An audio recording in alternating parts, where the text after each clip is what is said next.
there? Yeah, I'm ready.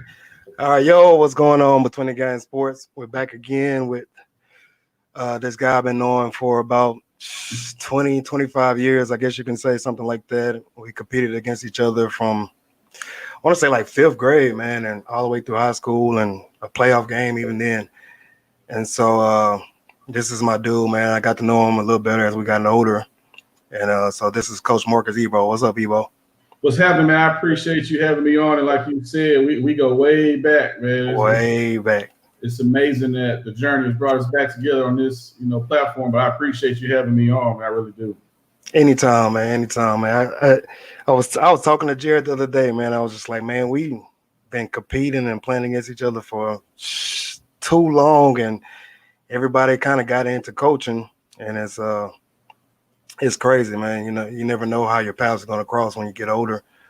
So, stuff like that, and it is what it is. So let's jump into this first kind of topic, man. Tell the people kind of about yourself and, how did you get into coaching and stuff like that? Yeah, I grew up on the east side of Houston, went to North Shore. I was just always a gym rat, man. I just love to be in the gym. Even to this day, that's just what I love to do.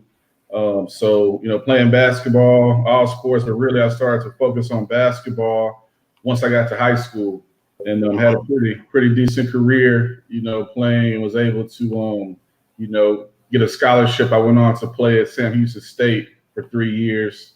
And then my last year, I ended up having to move. I went up to Minnesota State. It was a Division II in Minnesota.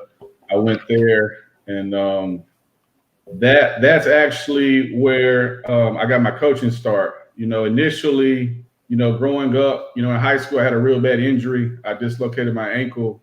And then, in college, I had some injuries. So my thing was I really wanted to pursue the route, or at least I thought I did. I wanted to pursue the route of physical therapy. And so that's what I was focused on. I never really thought about coaching. But then my last year at Minnesota, my coach, he sat me down and he was just like, Marcus, what are your plans? And I was like, man, I want to go into physical therapy. And he was looking at my transcripts and he was like, well, looking at your grades, you probably ain't going to go that route. It's probably not going to work out for you. But he said, have you ever thought about coaching? And I was like, no. And he was like, and this was, Coach Ingen, he was a white guy, real good coach. But he was actually the first one that said, you being black, you could kind of, really move your way in the coaching ranks, move up pretty quickly. There'll be a lot more opportunities as a black coach. He told me that, and this was 2006.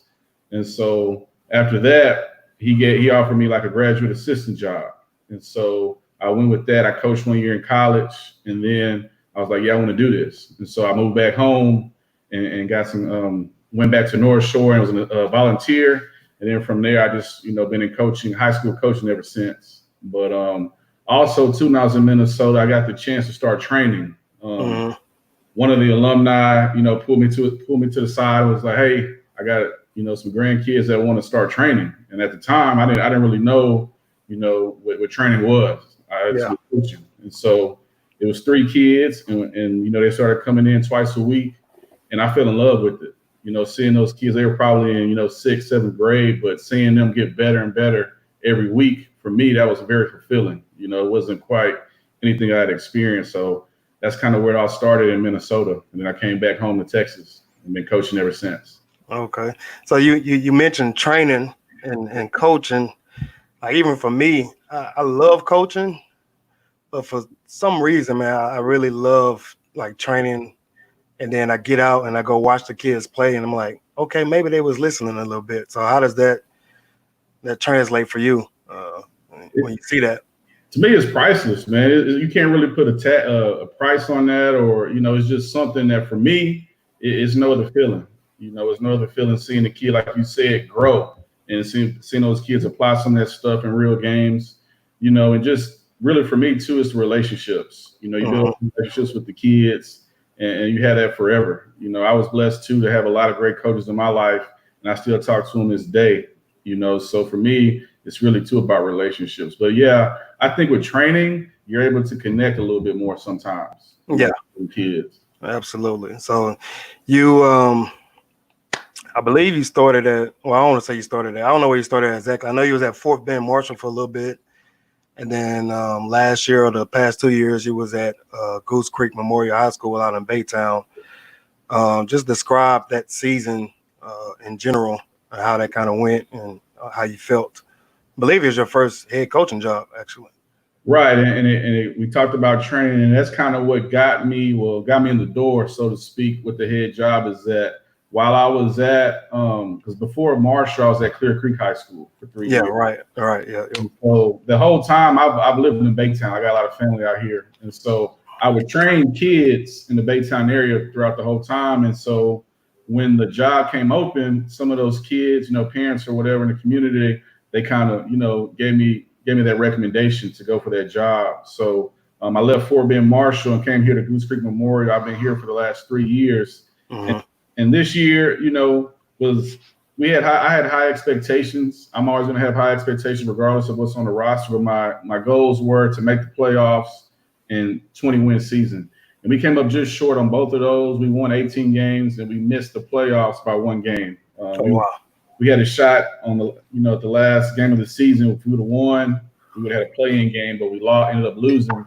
And so that was it. But I mean, considering what we had coming, we only had 4 returners, and none of those guys really played big minutes last year. So, for us to be in a position where we win 18 games, that was actually our first winning season we had in 5 years, and also the second most wins in school history. So that's what's up. So it was good, but obviously, like I said, we didn't get to those exact goals. But I feel like I'm obviously not going to be there next year. But for whoever has them, they're really set up to be very successful. The next couple of years, they got pretty much 95% of everybody coming back. So I expect those guys to have a really good season. Yeah. It's tough when you have expectations and sometimes you don't meet those expectations, but you can still find positives in the season and things like that. So just with that, how did you keep your team motivated like throughout the season when you were super high, or you might have been really low, trying to keep them even keel, I guess you can say?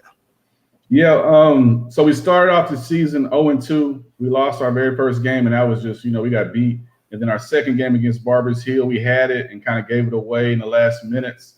But after that, starting out 0-2, we went on to win our next 10 of 11 games. Oh, wow.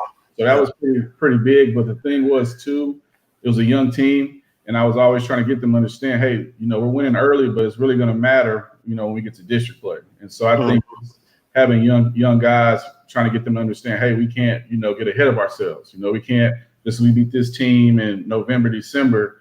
It's got to be able to translate when we get to district play. So that was the main thing, is just trying to keep those guys grounded, keeping them, trying to get them ready for the district play.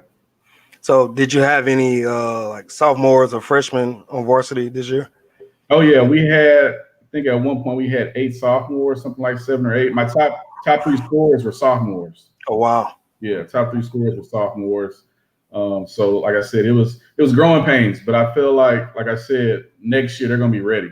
They'll be ready. Yeah. I'm definitely gonna have to check them out. I didn't get a chance to see a lot of games this year, health wise, but I know for me, when I'm doing AAU and that first parent meeting is really like something that I dread to do. Even doing this show, like I'm not a guy that talks, but I'm stepping out and trying something different. But I hate the parent meeting and just kind of watching their faces and stuff like that. So what was your approach that very first parent meeting that you had? So we'll go back 3 years. My very first parent meeting, that was like from hell, man. It was because the way the schedule was like we actually had one game, then we had our meeting that following Saturday. And so I was getting parents that, and this is a game we won, our first game, and we won, by double digits. And so the parent meeting kind of turned into like a bashing ceremony. It was like parents going at each other. It was parents saying, well, hey, we only won by such and such. We're not ready right now. And it was just like, damn, what are we doing right now? We're going over just expectations, procedures. We're not talking about X's and O's. Just a game changer for me. It almost came to blows, almost literally. Oh, wow. Yeah, it was something. Like I said, that was 3 years ago, and so every year after that, I kind of tried to revise it to make it to where it was less confrontational. And then actually this year, because again the scheduling was messed up, what I did, I sent home stuff and just had parents sign off on it, and if they had an issue or a question, let me Mhm. know. We could meet. I felt that that would be the best way, and that way everybody would get the same message. Because sometimes parents can't make the meeting. Whatever the case might be. And I actually got, an idea from, it's a coach. He coaches at Hardin Jefferson, Coach Davis. And he's a Mhm. really good coach. But what he does, and what I was going to do next year, is he actually makes a video. And Mhm. all the parents have to watch the video, and it pretty much gives you all the information. But those parent meetings, man, they, it's it's hard to get something good out of a parent meeting. It It's is very tough, hard. man. It's very hard, because they're going to start asking questions about playing time and this and of course you have that, but they want to hear it, and they want to hear it the way they want to hear it, and when they don't, it's the issue. So I hate them. Yeah. I don't know too many coaches that like doing them actually. Did you have any problems with parents of like seniors uh basically having a problem with a bunch of sophomores or underclassmen on the team, and then you said that your leading scorers were underclassmen. So did you have any issues with that overall, with those senior parents? Oh, absolutely, absolutely. And like I said, I won't be there next year. And I'll say it is that they chose to go in a different direction. But I think a lot of that was because of that. Was because sophomores were outplaying seniors. Mhm. And for me, I guess we might get into this later, but I'm not really a big politics guy. I'm, Yeah. if a kid can play, if a kid is performing in practice, I'm going with that kid. I don't care if you're a freshman, sophomore. I don't care if you're 5'5", 6'5". If you are, performing, or I got some type of confidence in you, I'm going to let you play. And I think that, and I think it might be not just where I'm at, but I think a lot of places is that parents, have too much of a say as far as my kid is a senior, he should be playing in front of this junior, sophomore, freshman. When in reality, what are we teaching these kids? Mhm. You got to go out there and prove it. You got to go out there and earn it. And I do give kids in practice, you get a chance to show me. So yeah, I think definitely, there were some issues or parent issues with kids, not getting that, political push. Yeah, it's always tough. Our high school coach, he used to always say, if I have a senior and a sophomore performing at the same level, I'm going to play the sophomore.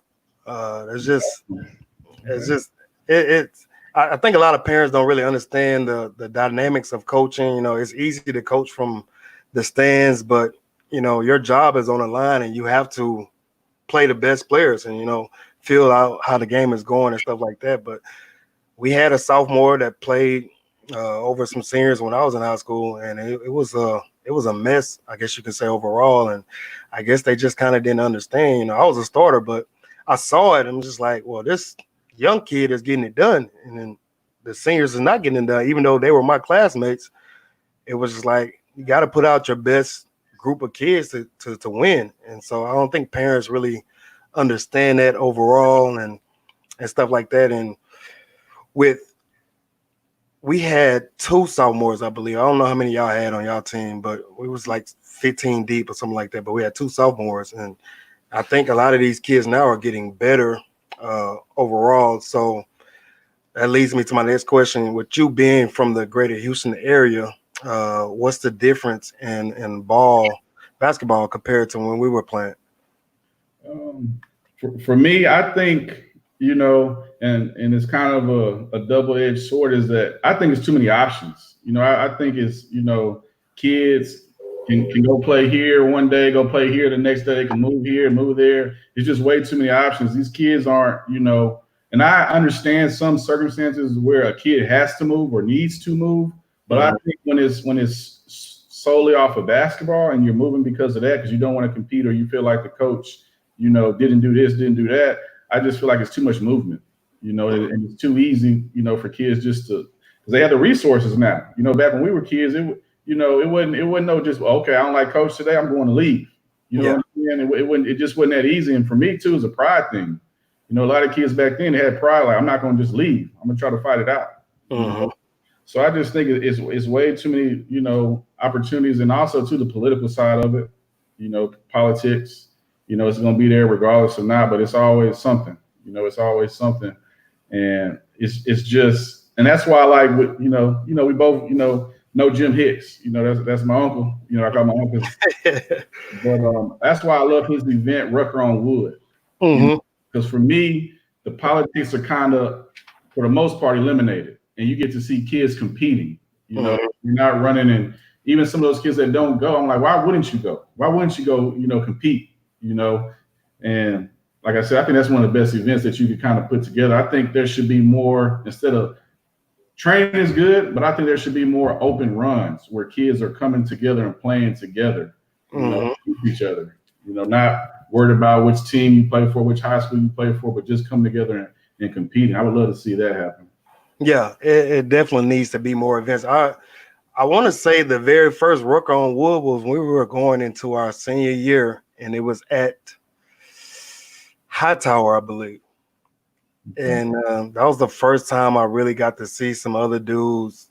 It's like, man, Houston is Houston is the real deal. And so I think like Lanny Smith was there, and which was, I think he was in our class, and you two guys were pretty much cream of the crop in our class, far as point guards. But everything I see today, everybody wants to handle the ball, and it's just not. It's really not for everybody. It's kind of got to be etched into your soul to be a point guard. What kind of responsibilities did your high school coach give you? Just to kind of lead the team. Was he always on you, or did he allow you to kind of call plays on your own and stuff like that? It's funny you say that, because shout out to Coach Gary Nichols, legendary coach. But we've been talking a lot recently, and he would always say that he's coached a lot of great kids, a lot of great players, a lot of great point guards. And he said he's always been blessed to have point guards to where they ran the show. He could actually sit down and watch the game, enjoy the game, and he was like, "I'm gonna do all my coaching in practice." So in practice, that's when he would get on to me.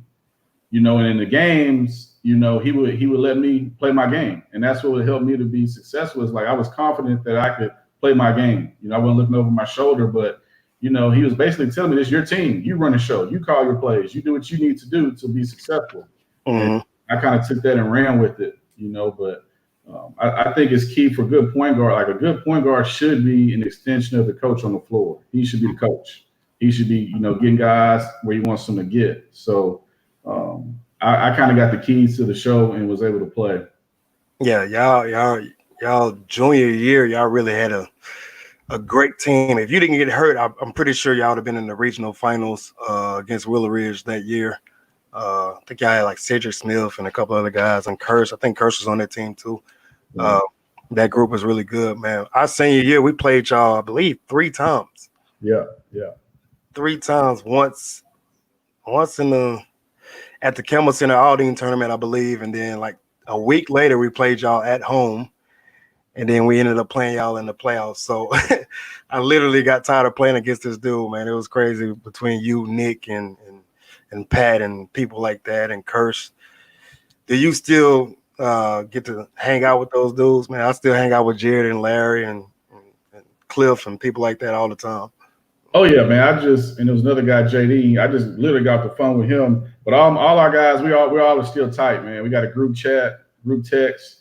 They actually went to Vegas to the summer league last summer. I think I had a tournament, so I wasn't able to go. But yeah, we're brothers forever, Yeah. And that's what I love to see kids today have that same type of bond and brotherhood. But going back to that last game, man, that last playoff game, that literally sent me into a depression, man. Honestly, I haven't really talked about that game. Honestly, seriously, the game as a player after that wasn't the same for me, because as a kid, it wasn't really about going to college, going to the NBA. I wanted to go to the state championship. When I was in 8th grade, North Shore went to the state tournament, and I remember watching it as a kid, saying, "That's what I'm gonna do.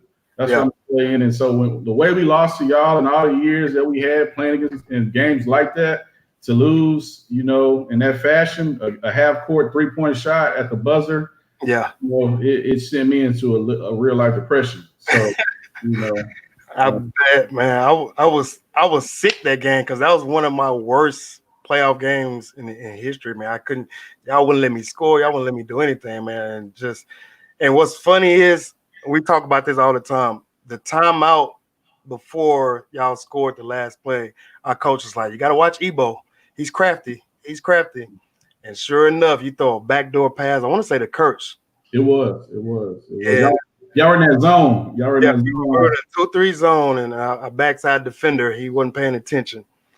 And I don't know if we called timeout or if we just got it out the basket, but I just remember Jared just kind of heaving it, and I raised my hand as soon as he released it, and it went in, and it's just unbelievable that happened, man, and it ended that way. I wish it could have went into overtime, man. It was an honor playing against you guys, man. Y'all always, brought the best out of me and stuff like that. But we're talking about AAU and we're talking about high school basketball. What are some of the parallels that you see in high school basketball and some of the non-parallels that you see with high school basketball and AAU basketball?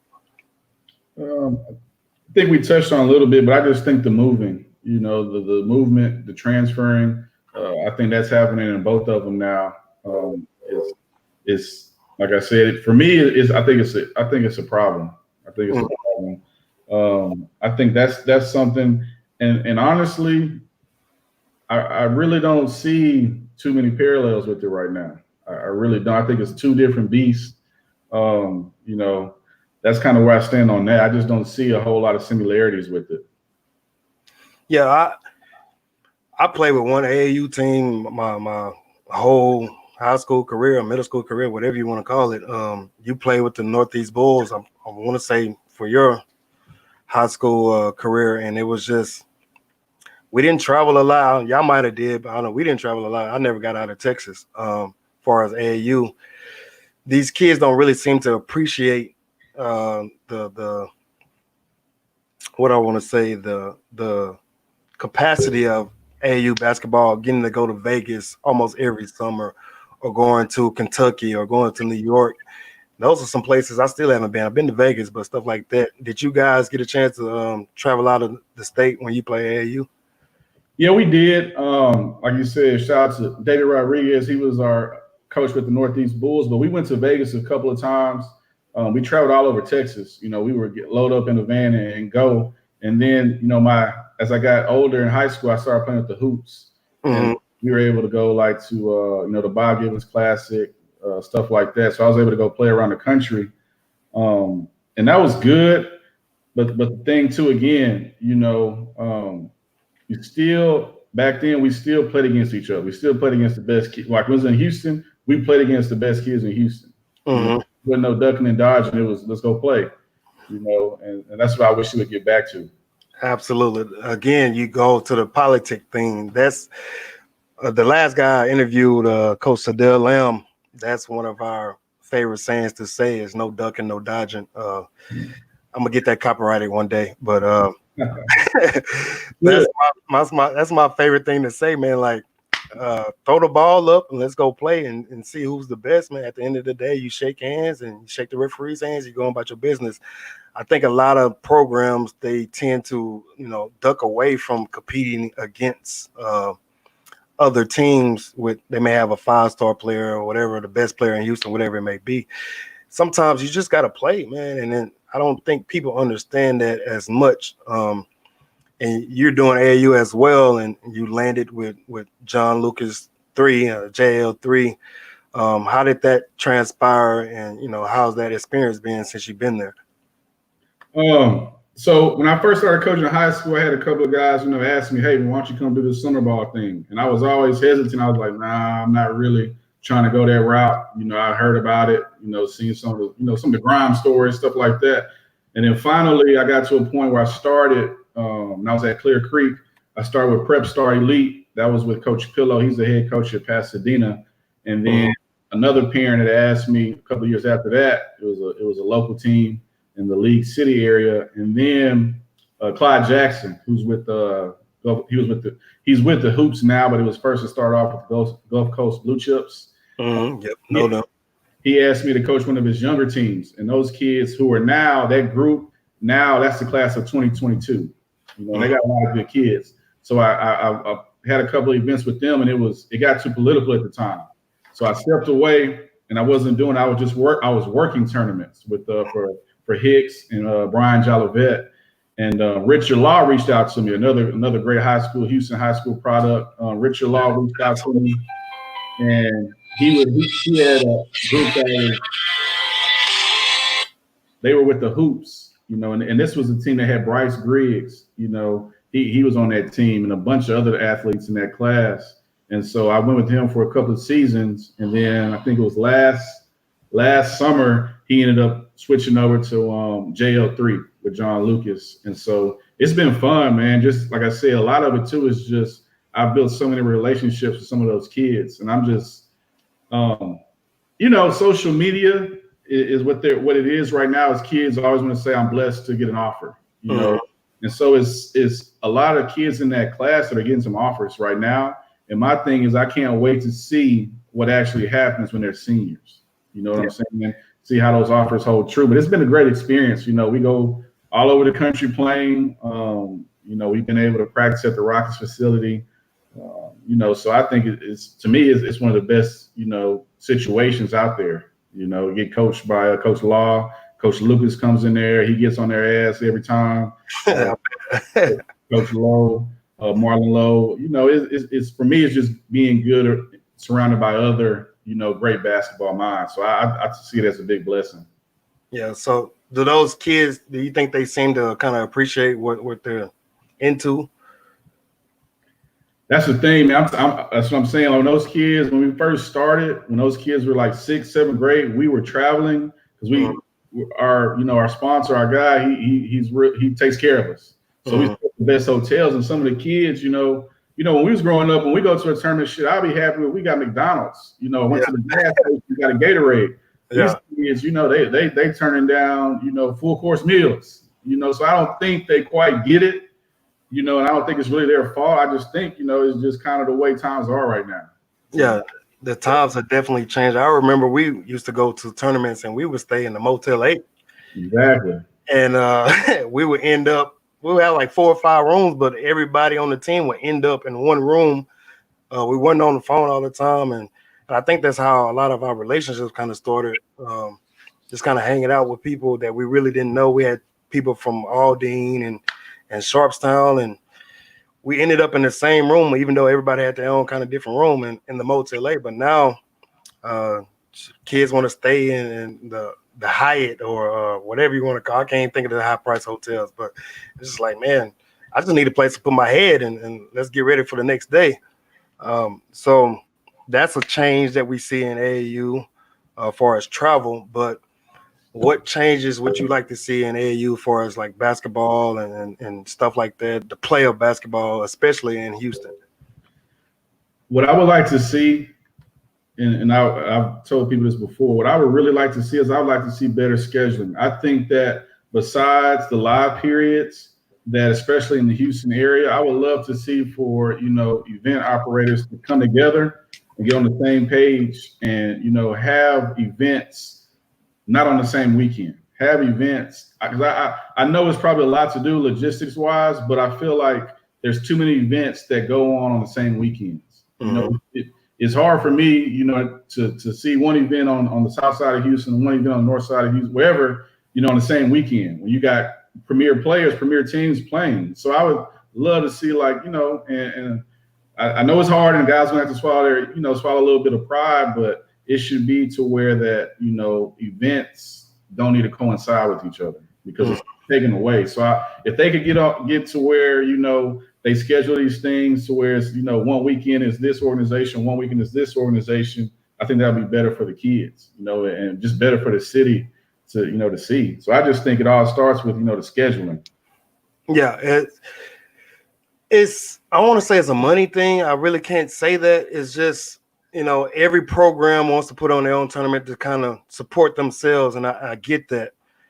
But my biggest thing with Houston, with AAU, and especially Houston, is the pressing. And even with me, I have to press this group that I'm gonna have this year. I'm gonna have to press. But I really don't like the pressing because I think a lot of Houston kids, once they go off to college, they're trying to relearn. Well, they're trying to learn to play basketball the right way because they really don't press in college. And I don't. I wish everybody can kind of come together and we kind of have a idea of what kids need to work on overall.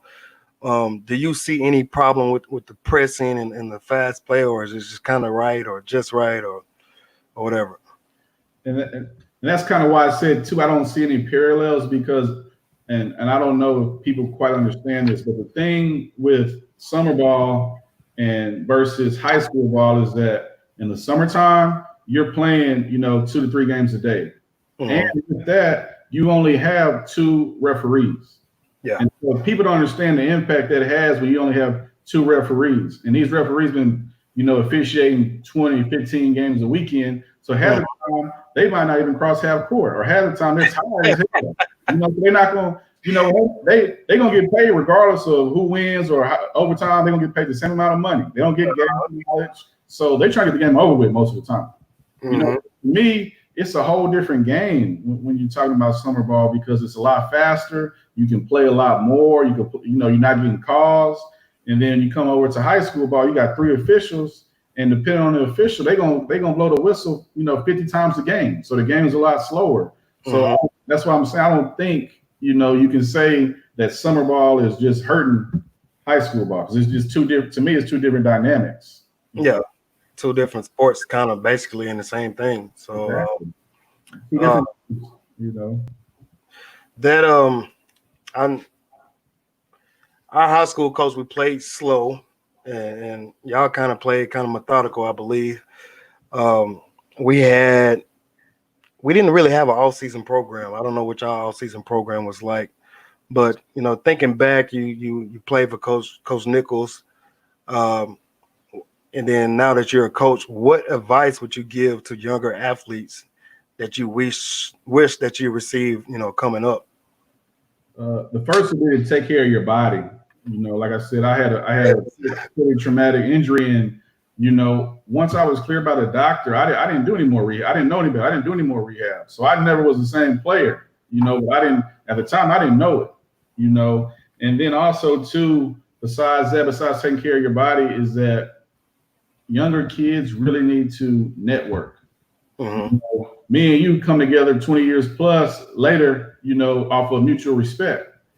So had I known, and this is before technology was really banging like it is right now, I might have been researching different things. I might be investigating different things. So I think they definitely need to network. There's a lot of kids, especially with them moving around a lot, to make sure they cherish those relationships. They never know who they're gonna, run into, 20 years from now. And then also too, for me, what I would have done too, like I said, I wanted to go into physical therapy. I would have tried to do a lot more, try to find internships. Today kids, you ask the kid today, they're gonna tell you, I want to own my own business. Yeah. But you want to own your own business, but do you even know what it goes into it? I know it sounds good, it looks good. You see somebody on TV flashing money, but are you actually going behind the scenes, asking business owners, what does it take? What are some of the adversities? What are some of the challenges? And going through that process with them or seeing it, I think it'll help kids out a lot. It's just, I would love for kids, like my son, for instance, he told me the other day he wants to be a neurologist. And I'm like, why? And he's like, they make a lot of money. And I'm like, well, you know what it takes to be a neurologist? You know how much school is? Because you're having a hard time in online school. Why are you going to be a neurologist? You know what I'm saying? So, I just think that for kids, they really need to network and try to find, hands-on internships with whatever they're interested in. That's what I would say to kids. Yeah, I really hope kids will kind of look this up and hear what you just said, especially about the relationships. Like, I knew you, but I didn't know who you are.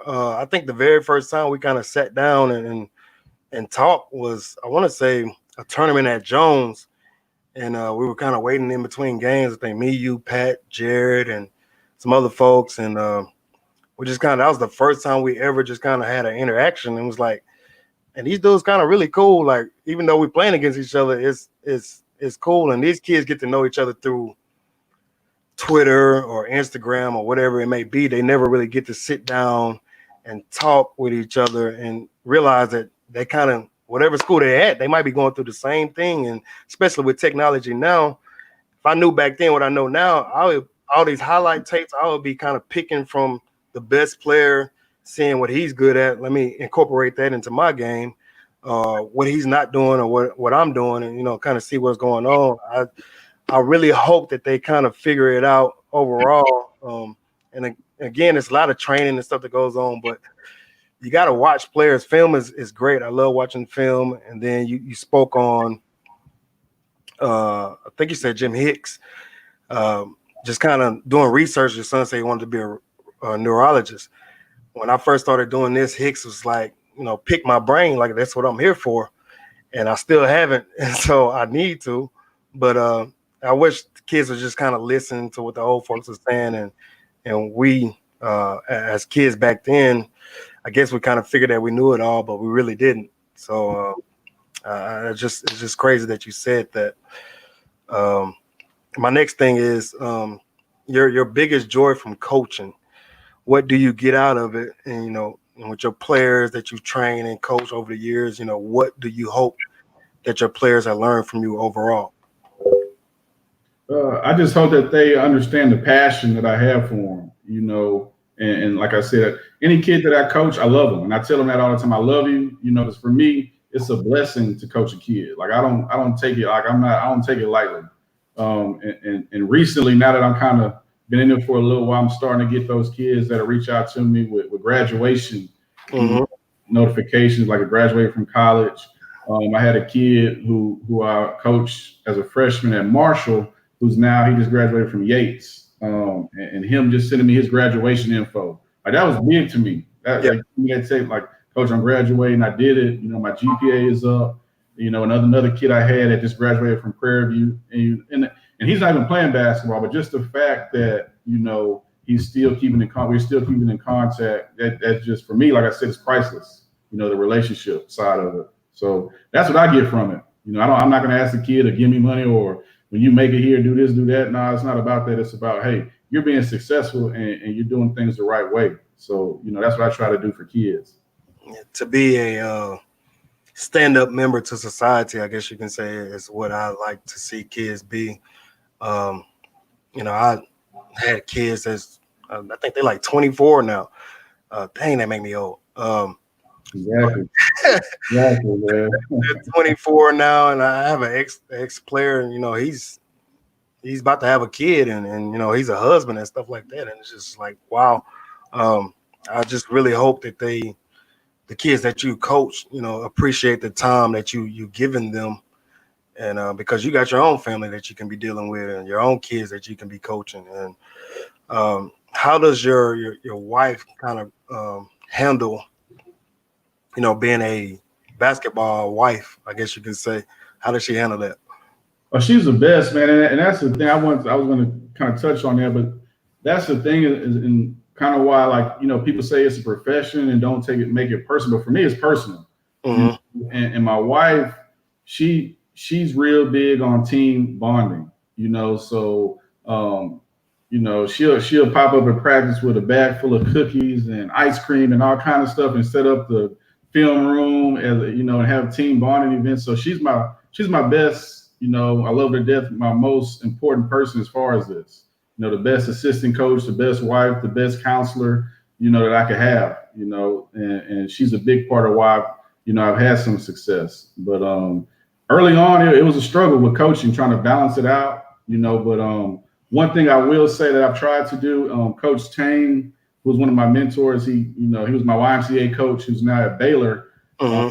But he gave me one little nugget. He was just like, and to me, I think it was big. He was like, whenever you're on the phone in the car and you walk in the house, do not walk in the house on the phone. If you're in the car, wrap that conversation up. Never walk in the house on the phone.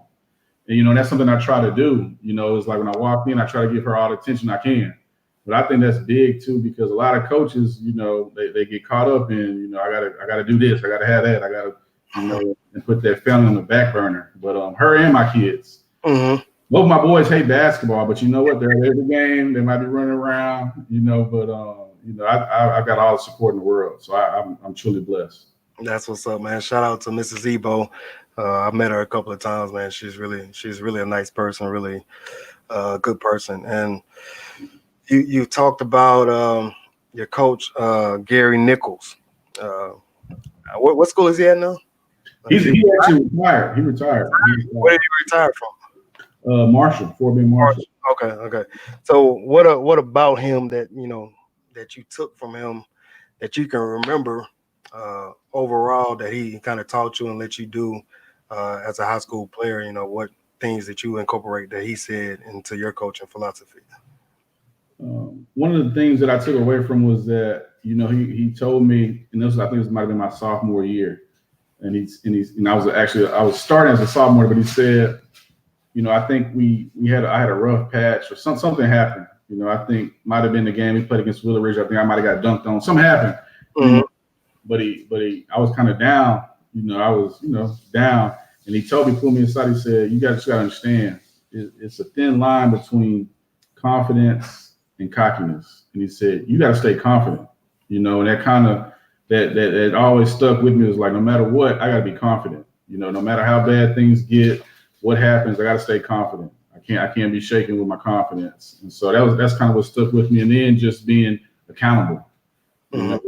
He never really, he talked about this the other day, but he would get on to you no matter who you were.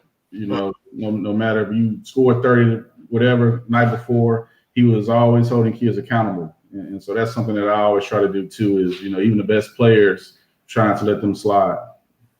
Yeah. I can really appreciate that, now that I've kind of dwelled into coaching myself. Every player is accountable from the biggest to the smallest or tallest to the shortest or whatever it may be. So there's a couple of people watching. If they have questions, they can ask. But I'm going to do a couple of rapid fire questions I did with the last coach. So just whatever you can think of within the first 3 words, I guess you can say. So the first one is, the state of NBA. Mm-hmm. All offense, no defense. there. I guess you could say there's no Tony Allens, that's for sure, around, and people like that. And I'm always going to ask about Kobe Bryant. What did he meant? Because we were in that era growing up watching him. Ninth grade, between him and Allen Iverson, people were like, who's going to be the best and stuff like that. So, Kobe Bryant, man, RIP to him. But what are your thoughts about him? Kobe, I mean, I wasn't necessarily a Kobe fan, but I definitely respected and understood what he meant, and just that whole mentality that he had. People, it's kind of, people are about it right now, but I don't think people understood when he was playing the actual, he was going at you, Yeah. on both ends. Mm-hmm. And I don't think people really, well, at least kids today really understand that. Yeah. And their Kobe is LeBron, and I try to tell kids all the time. But if you can, I tell them, if you can, go back and watch that dude. And I was a huge Allen Iverson fan because he was small. And, people didn't really expect a lot of them. Like 2009, 2010, right before that first championship without Shaq, that's when I really became a Kobe fan. It's like, man, this dude here, he's different, man. And when he died, I don't think normal people didn't really understand how big of an impact that he had on people that just love basketball, which is, kind of how I was. And I was on the way to AAU trials when I found out, and it just kind of it threw me off for the longest time. And my next question is, or my next thing, I guess you can say, Jim Hicks. That's my uncle, man. I love him to death. Like I said, he actually man, and I wouldn't do him a discredit to try to say all the things that he's done for me. But I mean, we go back to high school. I remember he took me and a group of guys from Texas to Las Vegas when we were in high school, and he coached us. Hey, right? No, this was something different. This was somehow he got a deal to where we had it was guys from Dallas and Houston that went, and we ended up playing against Westchester High School, which at the time had Trevor Ariza, Hassan Adams, who I think made it to the league. He went to Arizona. They had about 8 high-level D1 guys, And the thing with Hicks was that for me, he would always keep it real. He never tried to sugarcoat anything. I would ask him something. He'd give me the honest advice. And just being able now to see what he's been through, you know what I'm saying? And for him to do it so long, and I think that he always puts out a great product with all his events. It's always, to me, it's always top notch. And the thing too is he challenged me with one of his events. They were looking for scorekeepers, and so this was, probably 8 years ago. And so I decided to be a scorekeeper, run the clock and whatever for one of his events. And at the end of the day, I asked him, I said, Hicks, man, I want to be, it's what's called a site manager, which means you're at the gym. And he was like, man, you ain't ready for that. And I was like, yeah, I am, and so I was like, I left it at that, like, man, maybe I'm not ready. About 2 months later, he reached out to me, gave me a chance to do that, and it motivated me though. When he told me I wasn't ready, it motivated me to do that. And ever since then, I've been able to be a part of his events, which I cherish, because like I said, he just, for me, he does it the right way, and people might have their opinion here or there, but I love him to death, him and Sandra. I love his whole family. So, it's all love. And, I think he's great for the game of basketball in Houston. Yeah, absolutely. Sandra is the engine behind the scenes that kind of runs everything, man. I love Sandra to death. But Hicks, and it's weird that, I think he started off around the time that we kind of,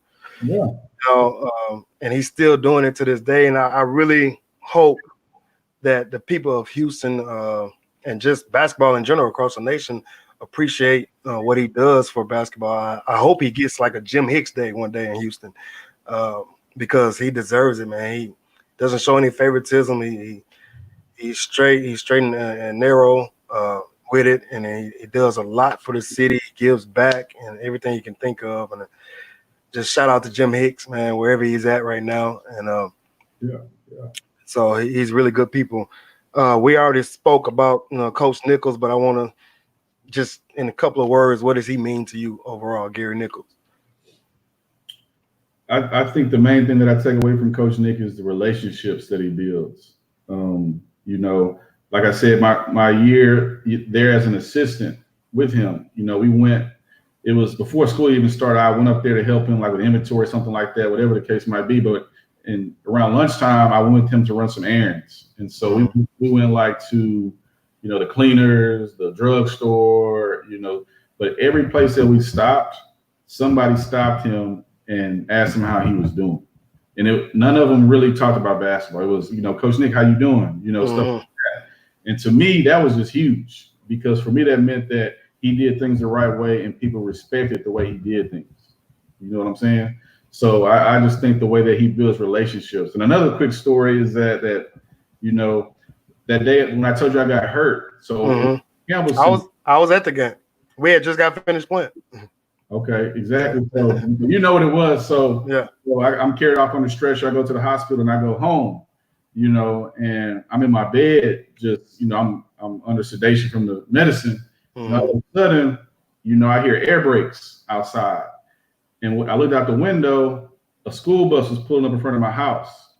Coach Nick had got all the kids after the game. They came to my house just to check on me on the school bus. Wow. That's awesome. And that always stuck with me too, is just, you take care of the people you love. You take care of the people that, you care for. And always care. And that's the thing, he cares. It was always bigger than basketball with him.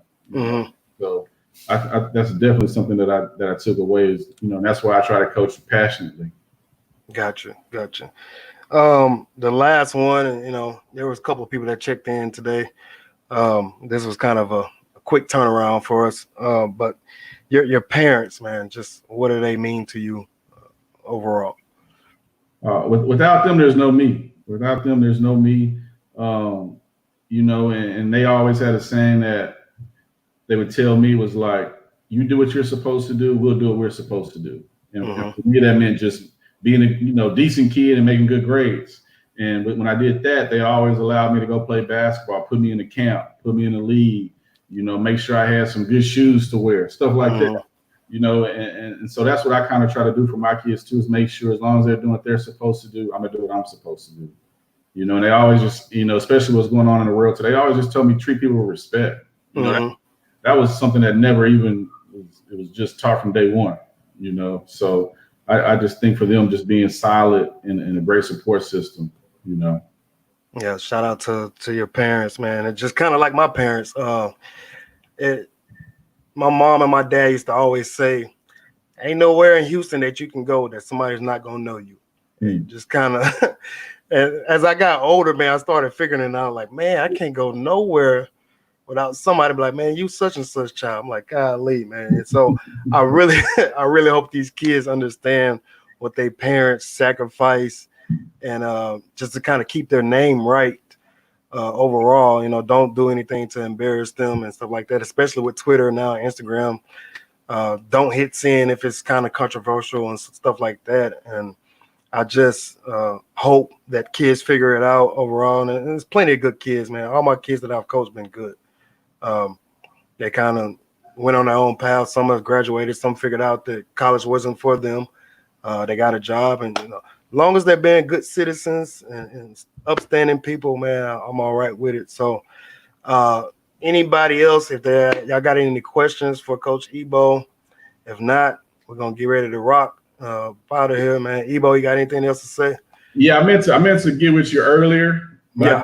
I hope I'm not putting you on the spot. Nah, you good. But obviously, you went to SFA. You played for Coach Casper. I want to ask you how you felt about him, and the reason why is because when I was getting recruited, he did a home visit with me. And I didn't get, like, I won't say I got a racist vibe from him, but I did get a vibe to where he really might not have, cared overly about, his players off of the court. And he kind of basically did that to me, And so, and after that, Coach Nichols was there too. And I just didn't, it wasn't a good vibe. So I just wanted to know what was your actual experiences with him? Man, Coach Casper, man, he's different. I can tell you that he's definitely different. He the very first time I met him, I was doing one-on-one with Marcus Clark. He had been there 3 years already. He was all conference and he could play. Yeah. Marcus Clark, man. I'm talking about quick, smart, but the very first time I met Casper, man, he walked straight by me. Like, he didn't know who I was. I was just in the gym doing one-on-one workouts. And I played against Marcus, and we're doing one-on-one drills, and Marcus is killing me. I mean, just absolutely just wearing me out. And I finally get the ball, I finally get a stop, and I score on Marcus like 10 times in a row. And coach is heated. And so we run our first thing called a suicide plus. It's after 45 minutes one-on-one with this kid. And Marcus, he told Marcus, like, finish it with 10 seconds left. And I'm like, man, what is he talking about? Man, we run a suicide plus, and I end up diving, trying to make it. And he told me, he walked up to me. First thing he ever said to me, he said, son, if you're going to be in this program, that's the last time you dive. And so over the years, my 2 years there, he said a lot of things, but it was never the fact that he was demeaning or racial or anything like that. He just wanted the best out of each and every player. And that was from the tallest person to the smallest person. Everybody got it. It wasn't like if the trainers wasn't paying attention, he would let them know, hey, you're not doing your job correctly. And so I think he just held everybody accountable for his job, for their job. He still calls me to this day, every holiday for my birthday. He made sure that I graduated because I wasn't taking care of my business. Him and Coach Tanner and Coach Lutz, who's at Purdue right now, they made sure that I graduated. And even with all the guys that I play with, we all have the same story. He continues to call and check on us and check on our families and stuff like that. So when the story came out, I'm just kind of like, I don't know about that. But, the details will get ironed out, man. I love Coach to death. He and his wife is a great person. She's an angel. I always say she's a saint, Mrs. Casper. But my years dealing with him, I never got that vibe. I never heard anything of like that. So I really don't know what happened, whatever happened in that locker room. I hope it gets figured out. Like, if we had a problem with coach, we had a team meeting without coach, and then we went and spoke with him, or we had a team meeting with coach and kind of let him know what we were doing. So, different time, different kids. So I really don't know. I really can't call it, man. But Casper, overall, in my opinion, he's a great dude, good dude. Gotcha. Yeah, because I actually saw like some players speak out in support of him too, kind of saying what you're saying. So that's I don't really know, but I just wanted to get your take on it, see how you feel about it. He's definitely different, man. You kind of break that wall down with him, man. And after that, he's just kind of one of the guys, especially when we got older and became not his players anymore in our 30s. He's just kind of one of the guys, man, just kind of shooting the breeze and talking to you. I've had talks to him about social injustice and stuff like that all the time. So I don't know, but the details will get ironed out, and it is what it is. So. Gosh, appreciate that. Yep. So, I mean, if you got anything else, man, let the people know, man. I appreciate your time, man. I tell people all the time, time is something that you can't get back. And so if somebody's giving it to you, appreciate it. So I definitely appreciate you, coming on with me today and kind of rocking the show. No, I like I said, I'm just blessed that you even asked me, because with the quarantine thing, there's been a lot of Zoom meetings, a lot of just different things, and I've been on a lot of them, and I never really saw myself as somebody to actually speak on one. I've just been trying to be a sponge. I don't think I know enough to be talking right now. Yeah. So I just I take it as a huge compliment. I really appreciate it. I think you're doing a good thing.